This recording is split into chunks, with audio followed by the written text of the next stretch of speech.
All right, I'm recording. All right, let's do this. You're listening to the DIY Recording Guys podcast, your one-stop information source for DIY music production, with your hosts, Vadim Karaz and Benjamin Hall.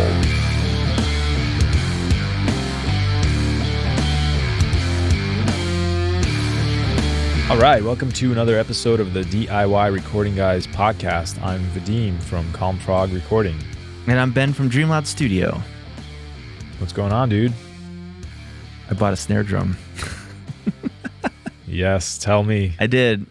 Confessions right off the bat. Yeah, so a drummer that used to play in a band that I toured with, he had this Tama snare drum that was like 14-ply Babanga. And I always made fun of him for it because when he, and it's a great snare drum, by the way, but instead of saying anything else about the snare drum, like the tone's immaculate, anything, the first thing he says is, this snare drum is supposed to be the loudest snare drum that you can use for recording. Yes. And I'm like, your old snare drum was the loudest snare drum I've ever heard. Why would you need a louder snare drum? So I just always made fun of, like, now you're piercing my ears even more with this snare drum. So Yeah. the reason I bring him up is because this snare drum I went into this local guitar shop, music shop, I guess I should say, where they do their March Madness sale every year. And they decided to do a week for this COVID year instead of a month. And the best place to go looking is the bargain basement. So they have this basement where they have used gear. I love it already. Oh, it's amazing because you can just find this amazing stuff down there that people just get rid of. Previously, I had found like a $400 Zildjian 21-inch Rob Morgenstein tri-top ping ride that I found for $100 there. I don't know the details of the cymbal, but that sounds like really affordable for a nice cymbal. Yeah. I mean, it was list price, I think, over $400. Okay. So, yeah, great deal. So I went down there and I wanted to get a few different drum things to upgrade my kit a little bit. And one thing I've had my eye on is a better snare drum because my snare drum, it's the shallower one, so it's just not good for hard rock. I can't get deeper tones. So there was a few snare drums there, and I saw that Tama one. I was like, oh, Tama's a good name. And I saw that it was Babanga, like a more exotic wood, and I'm like, it's 14-ply. It's How many ply is it? 14-ply. Ridiculous. Yeah. So actually, that one might have been 10-ply. I don't remember, but I was like, I'll just ask for what the price is on this. And you know, the guy upstairs, he's like $300 for that snare. And I'm like, I think that's probably a really good deal on this snare. So I was like, I'm just going to buy it. I bought it, brought it home, looked it up. So they don't make them anymore, but the used ones on eBay are going for $650 is the cheapest I found. So Wow. I got cool. another good deal. And then I told Jake, the drummer from my one band, Nafel, about getting the snare. I'm like, you got to see this snare. And he's like, that's the exact snare that I have. I'm like, what, are you Nice. serious? So yeah, so That's awesome. So have you hit it? I've hit it a little bit. Yeah. No. Yeah, does it sound nice? It is nice. Yeah. I'm actually going to set it up on Sunday and probably record some stuff with it. So we'll actually get some samples from it. I'm really pumped. Cool. I always like getting new drum gear, even though I don't get to play as much. Yeah, snare drum is one of those things that it helps to have a couple. It's like guitars in a sense. Like Yeah. you can choose the snare drum based on the type of song you're working on. So I've seen studios that have the snare drum rack and they have like 8 different snare drums. And even though the rest of the kit is pretty much staying the same. So it's nice to expand a little bit like that. So it's great for a recording studio, obviously, but it's also great for a band to have a signature snare sound. I remember somebody saying that the 2 easiest ways to identify a band is by their lead vocalist and the snare drum sound. Ooh, interesting. It's a great quote. I don't know if that's true, but I definitely think there's like specific bands out there that you could, like the Saint Anger snare. Like everybody knows that's the Metallica terrible snare drum. Yeah. Crank to heck, like, you know, Yeah. lug nut tightened overtone. So Yeah, the other one you've brought up before is the 311 super tight snare. Is very recognizable. because he uses a Teflon head so he could crank it down even more. That's a very recognizable snare tone. I'm trying to think of who else I mean, clutch. Mm. The clutch stuff mixed by machine. That's like one of my favorite rock snares, hard rock snares. What else? What else is a recognizable snare? Probably Joey Jordison. Once again, it's really pingy. Yeah. Red Hot Chili Peppers, Incubus, but those are bands that I listen to. Yeah. I don't know that I could tell those two apart if you were like just played them soloed. I don't know that I'd be able to tell. Yeah. Anyway, yes. Well, I will tell you. I told you offline. I updated the RAM on my computer, inspired by your DIY shenanigans. Actually, my dad just retired, and he worked in computers, and that's helpful. saw him. Yeah, he brought me a bunch of RAM sticks last time I saw him, which was like a weekend ago. So I opened my computer. It was the first time I've ever opened this computer. I've had it for 5 years, and I had 4 slots and 2 sticks already in there. And the whole thing took 45 minutes, so it was not too bad. But I did find that like the freaking cooler on the motherboard is just massive. Oh, you have a big cooler built into it. Yeah, big cooler and cables connected to the HDDs. I had to like disconnect some of them and still kind of, I didn't want to take the cooler off. It's like, I don't want to mess with that stuff. So I had to do a little bit of finger gymnastics to work everything in there. And much to my surprise, it worked. And now I can run a million plugins at the same time. And that's awesome. Now my processor is the limiting factor, which that's for another time. On a quick side note, I'm glad you didn't take off the fan because they use heatsink glue a lot of times to connect the fan to the CPU. And so it's not bad to remove that, but you should replace it with new heatsink glue. To improve the conduction. Yeah, exactly. Yeah, I really didn't want to mess with that. But yeah, I'm like you know how hockey players never shave during the playoffs? Yes. That's how I am when I'm like working on a project. Like I won't even wipe the dust in my studio. Like I don't want to touch anything because I'm so neurotic about something changing that's gonna mess with my whatever I'm working with. I hear you, man. So I'm just in between projects. I just started a new one, and so that I had a couple days in there. I was like, I'm gonna clean my studio. I'm gonna put in more RAM, and yeah. That's awesome, dude. You know I'm always behind upgrading computers, so. Yeah, I know. Cool. Well, we're going to do a couple things today. We're going to start with the DIY showcase. This DIY showcase comes to us from the UK. This is a listener, Malcolm. He's from Doncaster, England. Thank you, Malcolm. And I did get your second email, by the way. Thank you.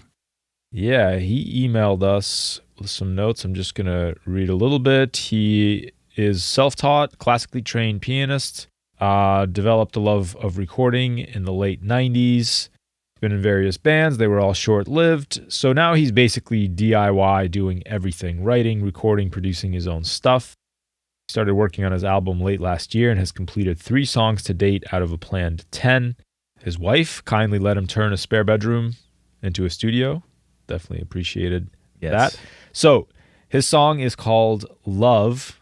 It's a very honest and heartfelt love song written about my wife who changed my life over 17 years ago. Started as a single piano vocal song. However, I felt it needed more. It was a little too vulnerable with just those 2 elements, which is a really interesting way of putting it. Ah, man, I really didn't read through. Should have read through this in advance. Okay, here we go. He says, as a keyboardist, I rely on virtual instruments. I have some great instruments, and I love the wealth of choice I have to lift my mixes. I have several guitars, and I can play. However, I'm not so proficient that I could confidently solo. So basically, piano is his main instrument. And he was telling me a little bit about the keyboard. He has this like a fancy weighted keyboard. So, you know, he's effectively, it feels like he's playing a piano, and then he's relying on some high quality virtual instruments to get him the rest of the way there. He also programmed the drums himself. He did everything himself. He's the singer as well. And he says, I mainly track on headphones. I also mainly mix on headphones. Interesting. But he has some backup monitors. And that's about it. So we'll play the song and then we'll chat a bit about it.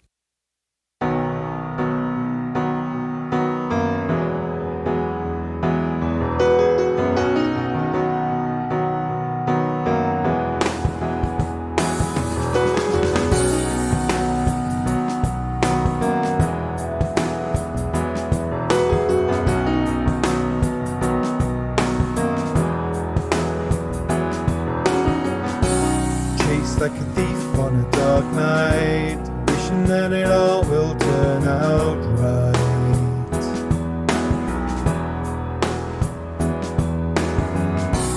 Covering the cracks of the old me, suspended by a life that'll slowly fade.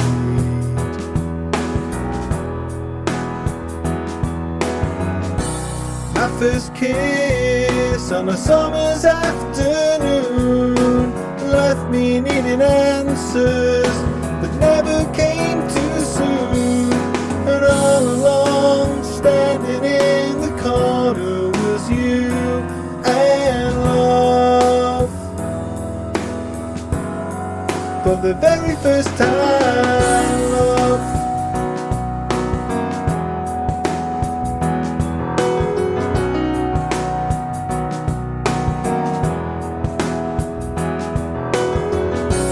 Honesty and loving surround you, shining like an angel you found. Okay. Give me your thoughts. Cool. So straight off the bat, thank you, Malcolm, for sending in your song. I'm really honored. You said a lot of kind things about us as well. And I'm happy to report that you have a great song. It sounds awesome. I really love the piano motif in the beginning. It reminded me of so many like great like 90s rock ballads in a great way. I think it's arranged really beautifully. I love the lyrics. A couple things that jumped out to me that I really liked. I think the piano performance is really nice. It feels like a professional two-handed good old piano performance, which is something that I don't do. Mine are very hacked together and require a lot of like MIDI editing on the back end. But this felt like a very kind of authentic piano performance. I like the piano tones. I also really like the little snare kind of slapback delay. It kind of spreads, so like the snare hits, and then you get this kind of splash out to the sides, which I really like that. The little I like that effect on a snare in general, but I thought it worked really well with the timing and feel of this song. What else? I thought the drum programming, more on the drum programming, was really good. It felt like, I believe that a real drummer played it. And specifically, the hi-hats is something I always listen for, right? Like the hi-hats tend to give away a programmed drum. And these hi-hats sounded really nice to me. So that's another really positive thing. And I just like a genuine love song written for his wife. It's nice. Very sweet. Yeah. Yeah. And then, I like the song structure. I think it has good builds, kind of ebbs and flows nicely. There's a couple of choruses in there. The choruses are big. You get the background vocals that come in. The verses are a little more subdued. So, yeah, I thought it flowed pretty well. Yes, I agree with that.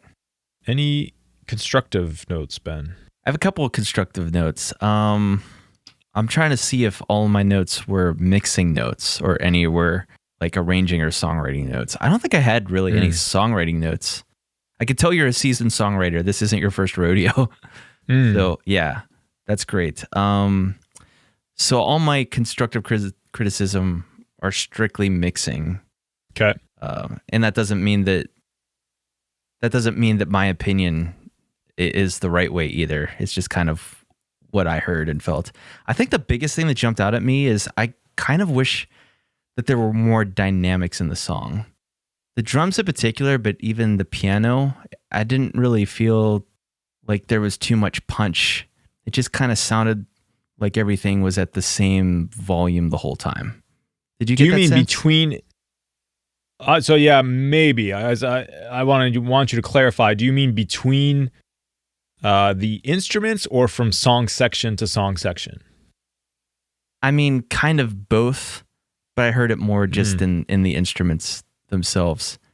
Like I felt like I wanted to, and the way I would describe it is like, so on the keys, the low notes, when you're hitting some of those lower chords, I would expect to feel or hear more. I mean, it wouldn't really be felt, but hear more like air moving or like pressure Like more coming, weight to the more to weight. the, Yeah. to the left hand. Yeah, exactly. Mm. And kind of similar thing with even the kick drum, where maybe there's more of an evolution from that kick, and you could get that even maybe from some reverb too, where you hear the kick and then the low end kind of blooms out from that. I think would be a really appropriate for a song like this, and I felt like it just was kind of a little bit more flat dynamic wise across the board. Interesting. I do agree with you on the piano comment. I think that the left hand could use a little bit more weight. I was kind of hearing that.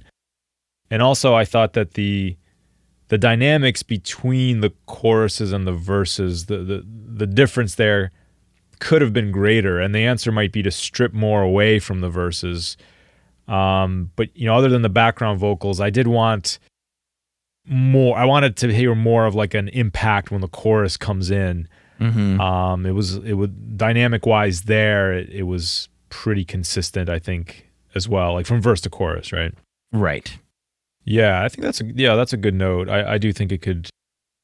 Maybe that's the nature of the song too. It's not quite a straightforward like A-B progression. So maybe there's some leeway there. But yeah, it's a good note. What else you got?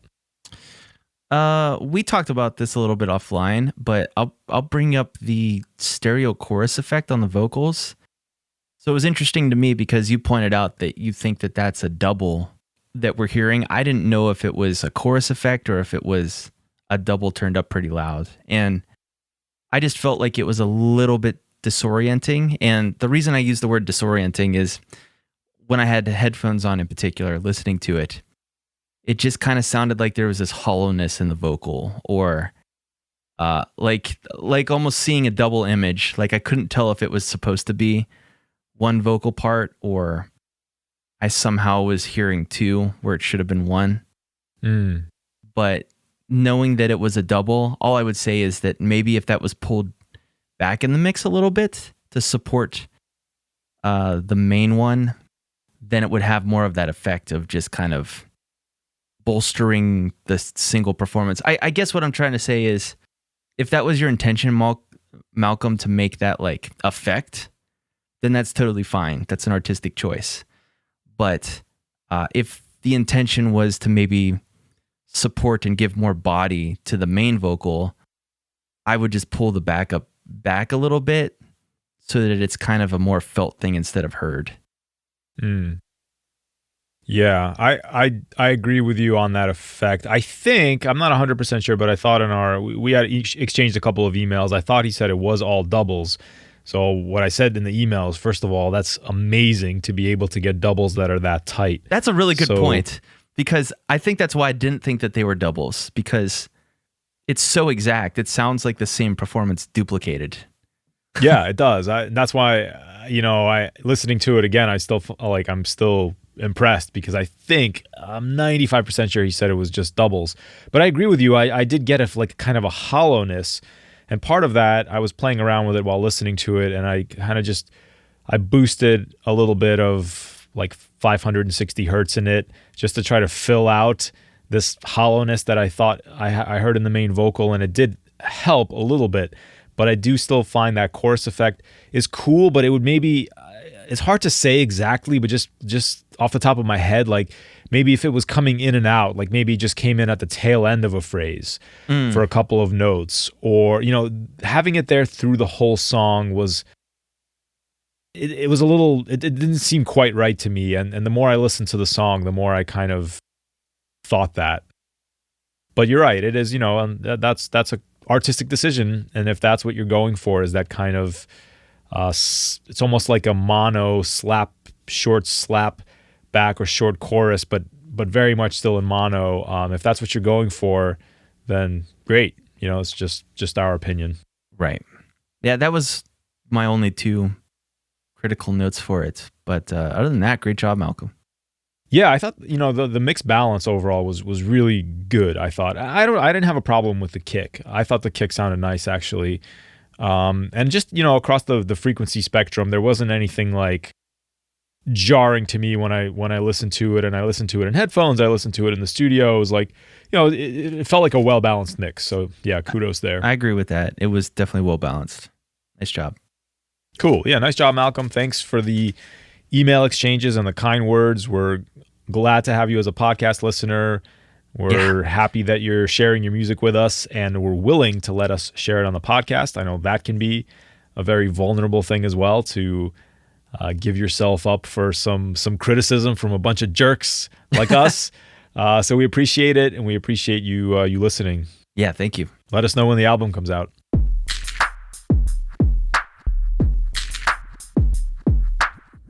All right, my man. Well, we're moving on. We are talking about digital audio workstations today, and another Back to Basics episode. So we did... I heard the reversing turntable happen in my head when you said that. Back to the basics. Woof, woof, woof, woof, woof. Yeah, that's right.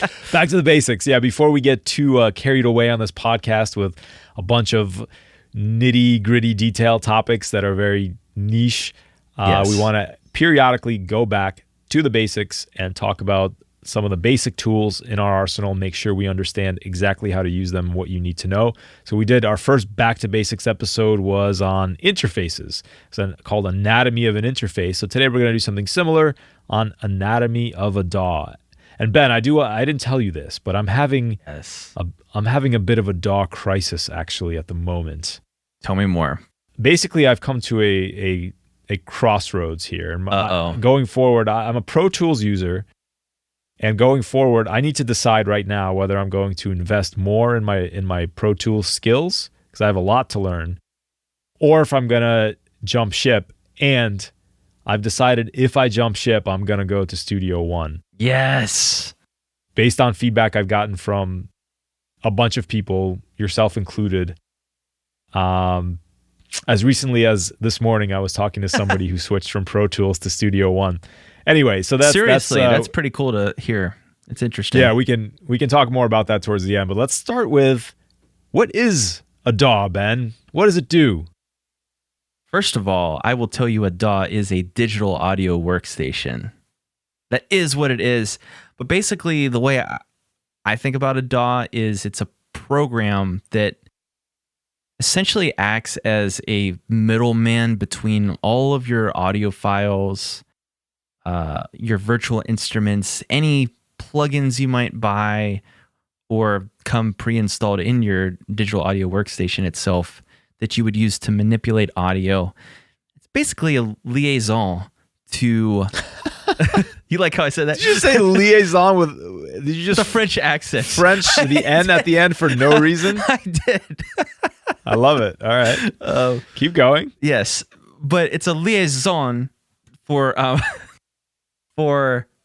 recording, mixing, and editing. And it's basically allowing us to do a whole bunch of audio-related things in a computer. Right. It's a way to reach in and touch the digital recording, in a sense, and manipulate it. And as opposed to the analogy, we always use is like Photoshop. I can open up a photo on my computer and I can edit it to some extent. But if I want to dig into the layers and be able to manipulate layer by layer and really fine tune and tweak things, I need something like Photoshop, which allows me to work with layers and also has better processing capabilities. And that's what a digital audio workstation allows us to do for audio. Actually, we have a whole chapter on the DAW in our Digital Recording Basics ebook. It's chapter 4. And yes, I'm reading what I wrote there, and that's kind of exactly what I say. I say the DAW is the piece of software that lets you see and touch your audio, right? So that is essentially what every DAW does. Some common DAWs you may have heard of are Pro Tools is what I currently use. Studio One is what Ben uses. Logic, Cubase, Reaper. What are some other ones? There's GarageBand. And Ableton Live for all you electronic musicians out there. Ableton Live and FL Studio, more for electronic workflows.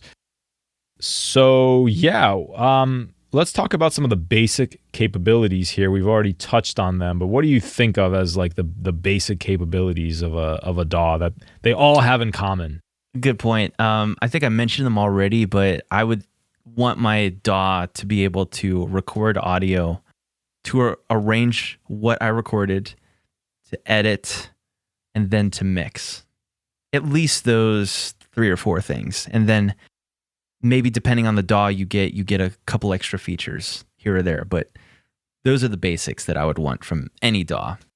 Right. And one of the basic things that I always think about is the fact that it's multi-track recording. The fact that you can record multiple tracks individually, independently. You can solo and mute those tracks one by one. So if you solo a track, meaning you will listen to just the track you're soloing or just the tracks you are soloing, you can solo multiple tracks.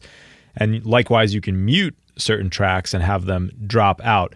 To me, that is like one of the key features of a DAW as well, because I remember growing up on my Windows 95 or whatever machine, there was a little app called Sound Recorder.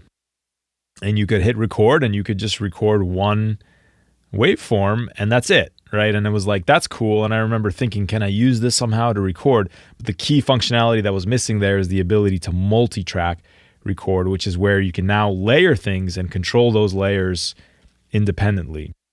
Along with that, so if you picture when you open up a new session in your DAW, first of all, you will have to select some settings. And this tells the software what kind of audio you're working with, what are your settings. For example, sample rate we talk about, or bit rate, which is a combination. Bit rate is just bit depth, and sample rate, which are 2 parameters for digital audio. So you set those settings, then you open up your session, and you can create tracks in that session. Those tracks can be different flavors of tracks. So the simplest one we think of is an audio track. So an audio track has these basic capabilities that we just talked about. First of all, you can arm that track for recording. And when you assign an input to it, so you say input 1, whatever's plugged into input 1 on my interface, now this track is assigned to that input.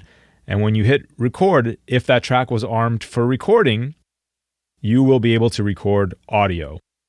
And this is the other key point, is that you can arm tracks for recording individually. So I can have 3 tracks that were already recorded and I can just arm my new track. Right. Or I could arm all 4 tracks at the same time and record on all 4 tracks from different inputs. So that's one type of track. What's the next type of track you think of other than an audio track that you can create in a DAW? I think of a MIDI track, I think. Yep. So tell me about that. It looks like an audio track, but the difference is you would just have on your y-axis, you would have your piano roll. So all 88 keys from a keyboard.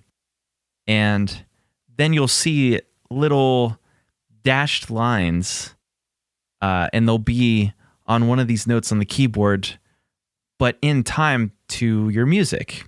So they could be 16th notes, whole notes, half notes, quarter notes, or some other value. And that represents how long a key is held, along with some information about velocity and what else is included in there. So we've got key strike, key release, attack velocity, and maybe sustain pedal. I can't think of anything else that would be included in that. Yeah, those are the basics. So the key here, this is one thing I was confused on when I first started working in Pro Tools. There is a MIDI track. We can create a MIDI track, and that track will have MIDI on it. But there's also an instrument track, and that is a different beast altogether. So we've talked about MIDI a lot on this podcast before. We think about MIDI as a way to drive virtual instruments, which it absolutely is. But it can do other things as well. For example, you can control hardware patch settings with MIDI. Or you can trigger samples with MIDI. Basically, it's a code. You can think of it as like you've programmed a robot to press keyboard keys for you at specific times.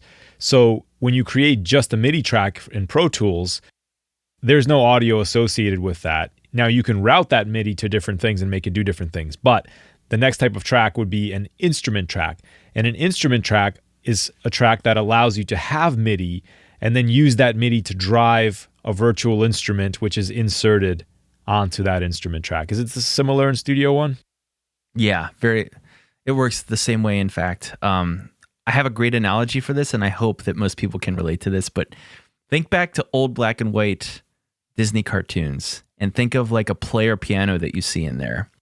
Yep. So a player piano is it's a physical representation of what's happening in our DAW with MIDI and a virtual instrument. So the piano itself is the instrument, the virtual instrument, and then the scroll that has the cutout notes that tell the player piano what notes to play, that is the MIDI. Right, exactly. So creating just a MIDI track is like creating just that scroll, and then you have to still like put that scroll into a player piano to actually get it to make sound. Yeah. But the cool thing about a MIDI track is that you can use that MIDI track to drive multiple instruments, for example. So if you created a MIDI track, you can route the output of that track to the input of various virtual instruments that you have set up on other tracks in your session, and you can use that to layer tones. In fact, I've used a MIDI track to drive my hardware synth in a very cool way. So I had a patch loaded up on my hardware synthesizer, which just looks like a keyboard, but it has a USB connection into my computer if I want it. And I just told I had a MIDI track, and I said, hey, just to see if I could do this, drive my synth with this MIDI track. And it did. It was playing patches off of my synth. That's with cool. MIDI, which I thought was, it was pretty cool. So it gives you a lot of flexibility there. What's another type of track? We can do, actually, well, I was going to just bring up the tracks in my DAW right here. Automation tracks are a different kind of track. I don't know if we want to get into that. That's a little bit more, that might be a little bit more advanced, but... Yeah, maybe let's table that, because I do, towards the end of this, I do want to talk about, like, right now we're getting to, like, these are the day one things that you probably already know playing around with this. Then we're going to get into, like, what should you be focused on next, right? Okay. On your DAW, and I think automation maybe falls into that category. But the other type of track I can think of is maybe this falls into that category too, is a bus, right? On Pro Tools, it's called an auxiliary input track. And what that means is, let's say I have 5 audio tracks. They're all guitars. I may want to route those tracks to a bus. So I can route them directly to my outputs. I can say the output of these tracks, that just goes directly to my interface and into my headphones. Great. I can totally do that. But if I want to process all of those guitars together, which I may want to do, then I can route their outputs to bus 4 or whatever bus. I can name it whatever I want. I can name it guitar bus. And then I can create an auxiliary input track or a bus track, and I set the input of that auxiliary track to guitar bus. And now all of those guitar bus tracks that I've set the output for will route kind of like rivers flowing into one, or streams flowing into one big river, will route to my big guitar bus. And the nice thing about that is that now I can control all of my guitars with a single fader, for example, or a single pan knob, or whatever I want to do. So busing is kind of a medium between this novice and advanced. That's a medium feature that you should be aware of. Maybe we'll talk a little bit about why and when it's useful. It is important, and even if you even if you say I don't use buses, you do, because your main output is a bus. Yep. In theory, so it's a very important thing, something very useful. So we'll talk about it more later. Yeah. So I think that covers the basics. So again, just each track has a couple of features, and you can have multiple tracks. So each track has the ability to you can arm it for recording, you can solo it, you can mute it, you can set an input to that track, which just says what's coming into this track, what's the source, and what's the output, where is it going. Those are the basic functions of tracks, and I think you mentioned some of the other basic features, which is that we should be able to edit each track individually, so we should be able to cut things, move things, remove things, and also it's the bridge. The DAW is the bridge between our tracks that we recorded and the digital processing we want to use. So there's all these companies that make these different plugins, which are just bits of software that can do programming or different processing for us. They're like little bits of math code, basically. And the DAW is what allows us to insert these plugins and process our audio. That's another key feature of the DAW. And Ben, I worked with an artist years ago who swore up and down that he upgraded his DAW and got better sound instantly. Really? And I was like, I couldn't convince him that it was impossible.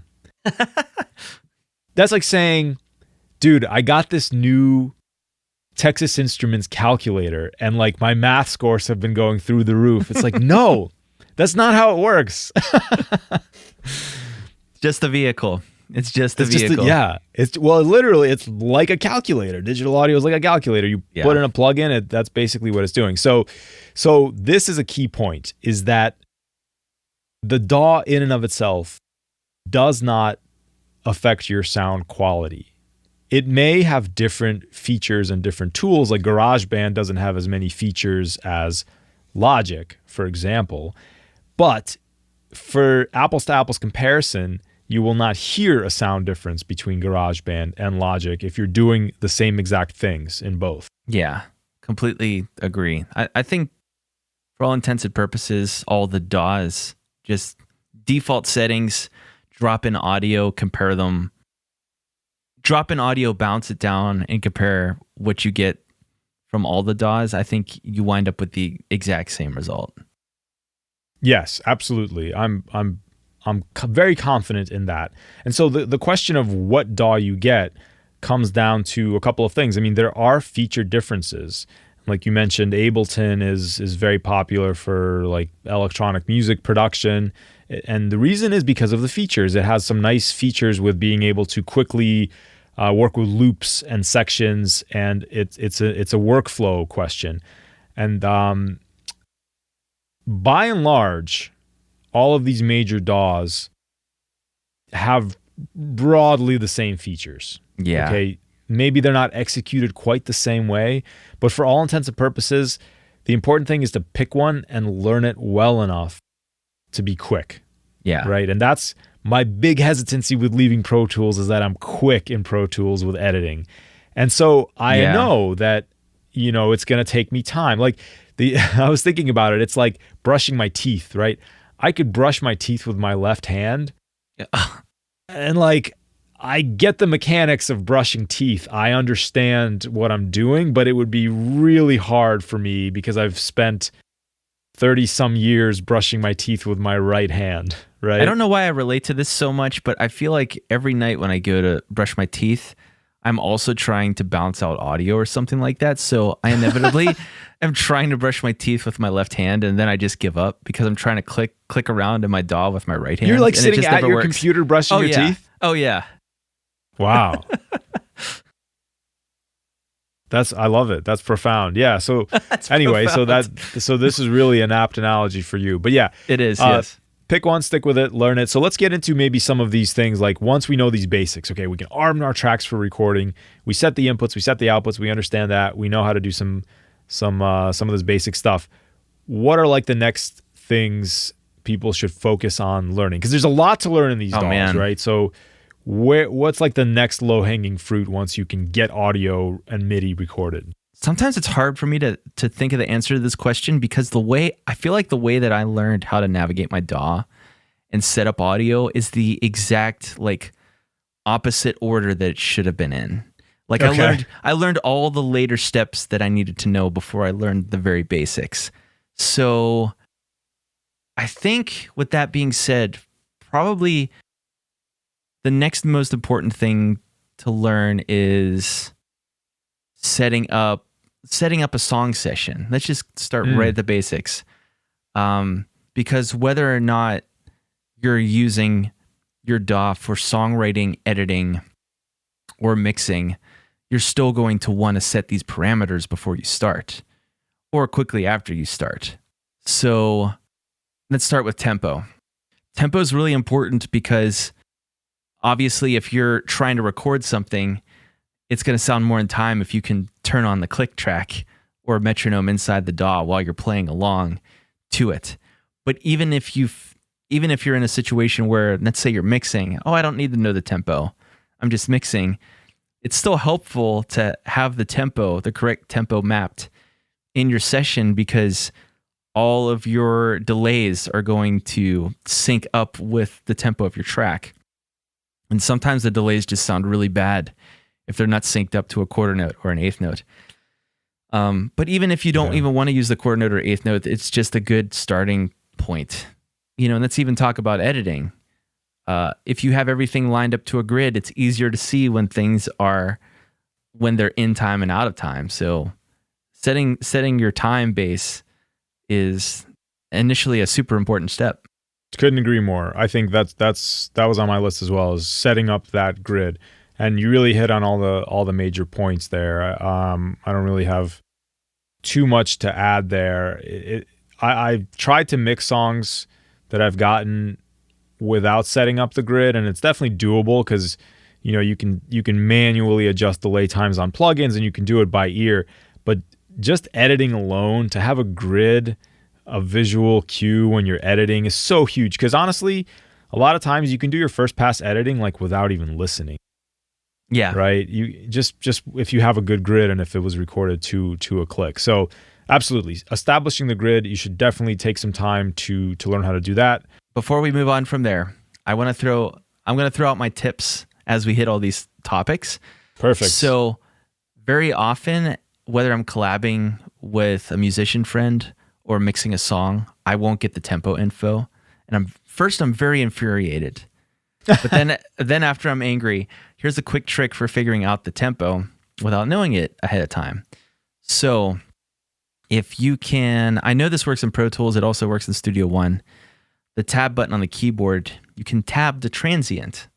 Now, we've talked about transients before, but transients are the very sharp peaks you get from the initial attack of a percussion instrument or a plucked instrument.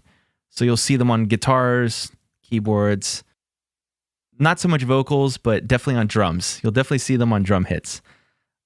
If you can tab to that very first hit in the song, oftentimes, cut the audio right there, delete what comes before, slide that audio to the very beginning of your session, and then start from there with the click. And then normally it's a lot easier to set the tempo or figure out what the tempo is from there. And normally you can play around and get a ballpark and then just hone in by changing the BPM by +1 or -1. Then once you figure that out, then you can drag the audio back away from the beginning so that you have like all that information that you deleted at first, and then you'll have everything set up to the grid. So that's something I do pretty often. Absolutely, I do the same thing, and another part of that is, so you tab to the transient, cut what comes before it. Now you have that's your one beat, and you can align that with whatever grid you have. Then the next thing I'll do is in Pro Tools, there's this feature where I can tap the letter T on my keyboard, and it'll set the BPM of my session to my tap. So I'll just listen to the song, and I'll just tap for a couple seconds, and that gives me a starting point. And then I might have to tweak 1 or 2 BPM from there to find it.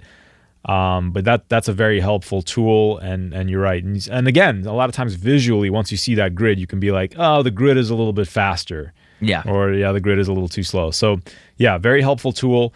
The next thing I'll say that goes along with that is learn how to group tracks. This is very huge for something like drums, where when you have a drum kit recorded, you don't want to edit just the snare drum by itself, because the snare is also coming through on the overhead mics and possibly the room mics and whatever else. So you need to be able to edit all of those tracks together, and the way to solve that is through a process called grouping. So I can take all of my drum tracks, which were recorded together, and I put them all in a group.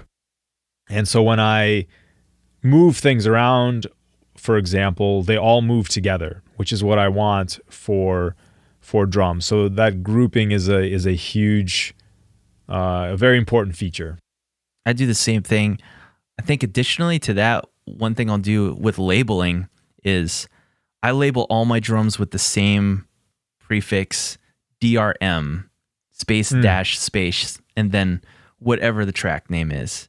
And I'll do the same thing with guitars, GTR, basses, BASS, and onwards. And the reason I do that is because once I export them and either have to bring them into a new session or give them to somebody else, they're already grouped perfectly for the next person. They're not, I can't tell you, the most frustrating thing ever is to get just a name track.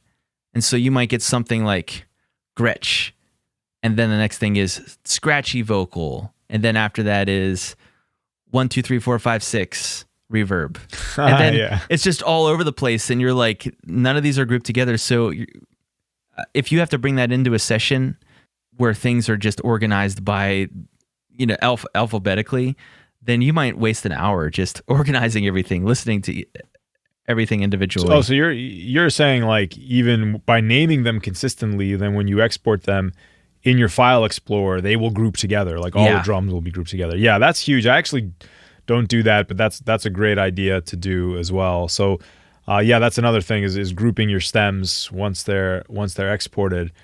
You mentioned tap to transient. I think the next thing along with these two things, which are once you've learned how to do groups and how to tap to transients, slip editing, right, is the next huge thing you're going to need to do, which is slip editing is just the idea of being able to slide things around and fix timing issues without quantizing. So quantizing is basically when you're telling the computer, hey, take all the transients or all the beats or whatever, or all the MIDI notes, and just line them up perfectly to my grid. And that will be very robotic and mechanical, usually not desirable. Slip editing is the idea of being able to move free of the grid. So you have the grid as a visual reference, but you're not locked to the grid. So you can slide things around kind of smoothly, and slip editing is a huge thing to do before you start mixing, right? We always talk about it just makes stuff sound better. Like when the stuff sounds tighter, it'll sound better. So invest some time in learning how to slip edit. And the huge thing with slip editing is knowing keyboard shortcuts. So for example, this is where I need to get better, but I know there's a couple that I use all the time, which is like to clip or to split tracks or split clips. So I have a keyboard shortcut for that. So I can place my cursor somewhere or tab to the transient and split clips with a keystroke. That's very helpful to know how to do. And also crossfade to minimize any clicks or pops. So what happens there is, like, if you've split a clip and you've slid it over, you've now changed, you had some kind of natural smooth waveform, and you've now changed that continuous waveform to have a discontinuity. That discontinuity can sometimes create a click or a pop. And the way to get around that is by crossfading those two clips together. And what that means is you're kind of at the very tail end. This could be like 10 milliseconds. It could be very small, 8, 10 milliseconds, while the first clip is fading out, so the volume is being taken down, the next clip is fading up. And this kind of smooth crossfade oftentimes is enough to eliminate that audible click or pop with a discontinuity. I heard a professional producer talking about when he first learned recording, he didn't know what slip editing was. So what he did to hide all his slip edits was he would put a loud crash cymbal from the drums on all of his cuts, because otherwise he'd hear the pop. So that's not what to do. But it shows the problem, though, of like, you have to do something about it, or else you're going to have these horrible clicks and pops. Do you got any tips or tricks that speed up your editing workflow? Yeah, I do actually. Aside from just what you talked about, Vadim, I really recommend go into your DAW, first read the manual and find the section in the manual about keyboard shortcuts. And if there's not a printable version of it somewhere on the internet, make a printable version and paste it right next to your computer. Thankfully, when I bought Studio One, I actually bought it in a physical box whenever I first got it a long time ago. And it came with a little pamphlet that had all the shortcuts just printed on it. And I just kept it in front of my keyboard. And I got to the point where when I'm editing now, I don't even have to look at the keyboard. My hands just naturally, it's like probably like Malcolm feels when he's playing his keyboard parts. He doesn't have to look at the keyboard anymore. His fingers just know where to go. Other than like split clips and crossfade and tap to transient, are there other like very common keystrokes that you just have memorized intuitively? Zoom in and zoom out. There's a there's a cool feature that will, so if I'm zoomed in really far to do some specific editing, I think Z in Studio One, it gives you like an overview of all your tracks immediately, and then you can click it again and it'll go right back to where you were. Ah, very cool. That's very helpful to like get a broad overview of, I've been editing all day. Where am I in the song? Oh, there I am. And then you're right back. Automatic crossfades. That's a great one too. So if you already have two pieces of audio that you've slipped, instead of automatically drawing the crossfades, you can just hit a keystroke and it will draw crossfades in for you. That's a really helpful one. That's a great one. Yeah. Those are the main ones that I use. I can't think of any others off the top of my head. Well, I mean, yeah. Control Z, Control Y. Yeah. Yeah. Control Z. Control Z is my all-time favorite. Yeah. That's undo. Yeah. The last thing you did. That's a huge one. Actually, in Pro Tools, Control Z is undo, and then Control Shift Z is redo. So you can, if you undo one too many, you could quickly redo it. The other one I use a lot is group suspend, which is what we just talked about. If you made a group, but then let's say, oh, this one snare mic has some noise in it, and I want to get rid of that noise, but I don't want to delete the audio from every track in my group. So with a keystroke, I can suspend the group, meaning that I can now just work with that individual snare track, and then I can re-enable the group and work on all the drum tracks again. So that's another big one. I would say that covers like the big ones I use. Oh, there's a waveform zoom one too that I use a lot, which is that, you know, you have your waveform visually and you can make it bigger or smaller, which sometimes helps you find the transients. Mm-hmm. It also helps you find the noise. Sometimes there's noise that you can hear, but you can't quite see it. And really maximizing those waveforms will let you visually see where the noise is. And that tells you like what you can remove, what you can just cut.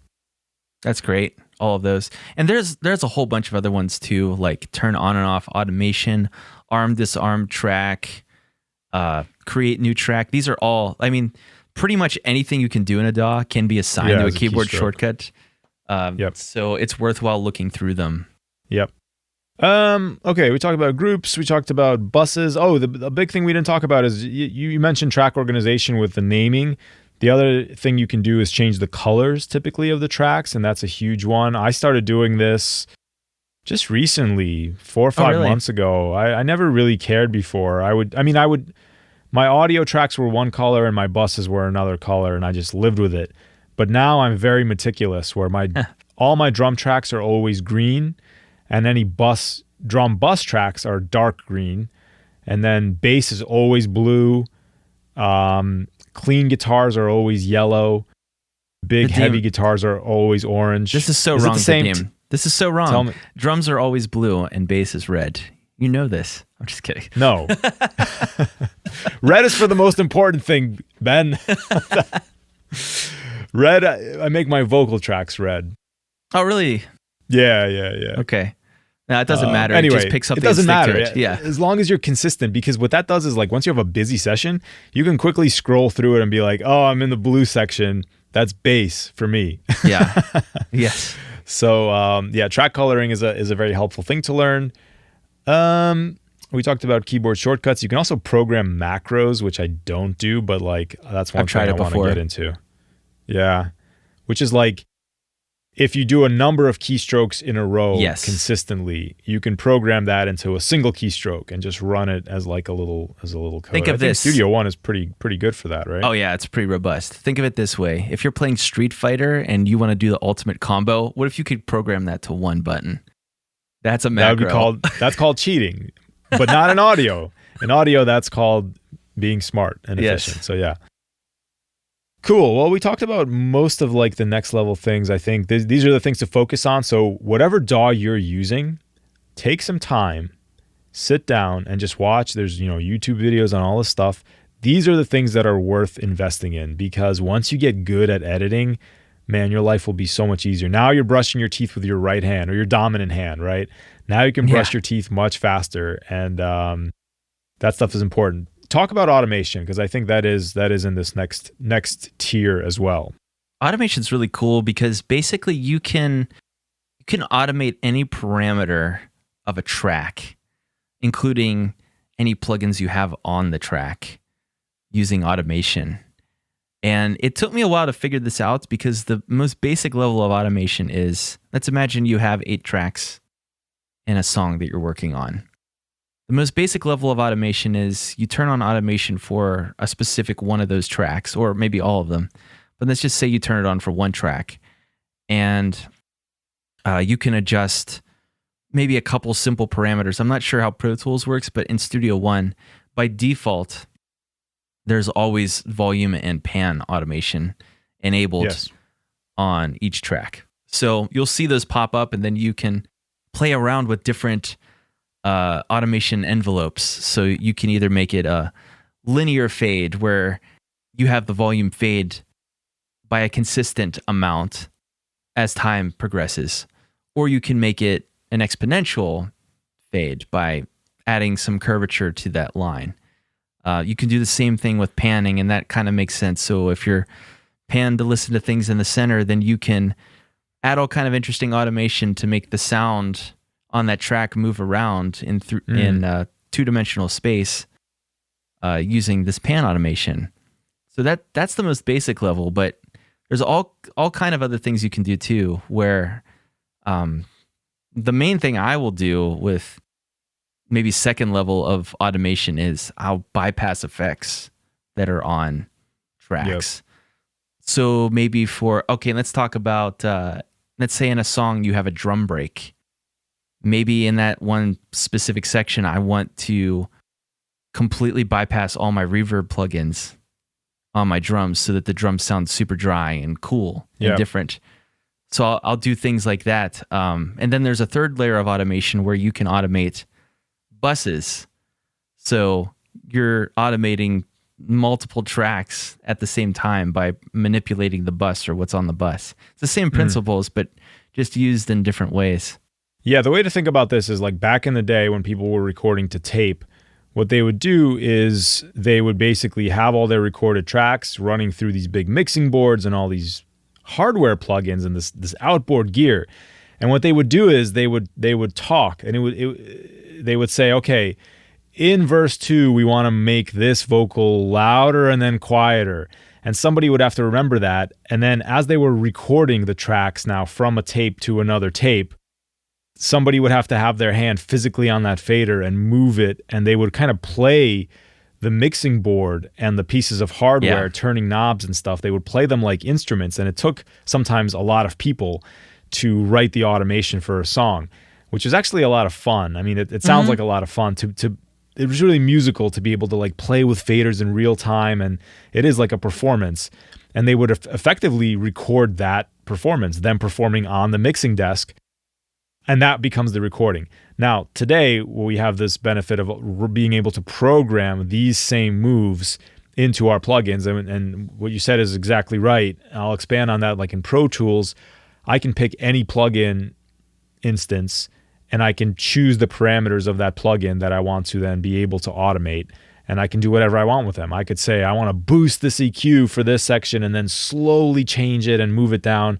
And you can really create nice flow and dynamics and, like you said, bypass effects and things like that, which is huge. That's a huge part of mixing, to get the flow and feel to be dynamic and exciting and appropriate at each section of the song. Yeah, that's a huge next layer of songwriting workflow, because what's the alternative to not using automation? I think it's probably where we all started. But I would create a separate track that had maybe that performance without the effect. Mm-hmm. So instead of having to have two different performances and two different tracks, you could do everything on the same track. That's kind of the whole idea of having that automation.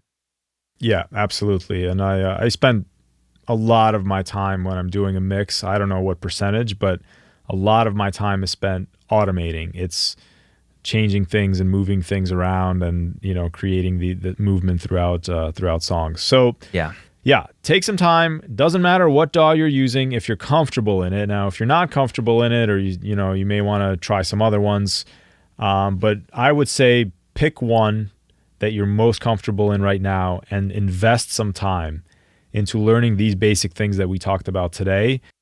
It will help you because it removes barriers between your creative side and what you're able to do and how quickly you're able to do it.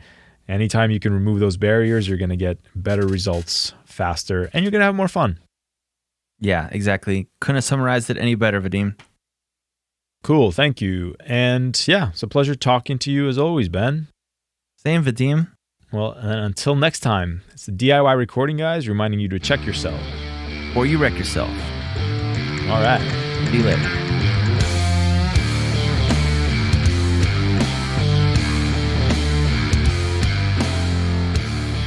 If you're enjoying the podcast, take a minute to leave a rating wherever you like to listen to it, or share it with your friends on social media. Also, Benjamin and I are working engineers, and we love helping people turn ideas into finished productions. So if you're interested in working with one of us, or just want to discuss a project you're working on, reach out. You can find my work at calmfrogrecording.com, get me on Instagram at calmfrogrecording, or shoot me an email, vk@calmfrogrecording.com. And you can check Benjamin's work out at dreamloudstudio.com. Hit him up on Instagram at dreamloudstudio, or by email, ben@dreamloudstudio.com. And finally, join our Facebook group to engage with a whole group of friendly, like-minded people who are interested in DIY recording. Just search for DIY Recording Guys on Facebook. Thank you so much for listening and for your continued support. I'll see you next week.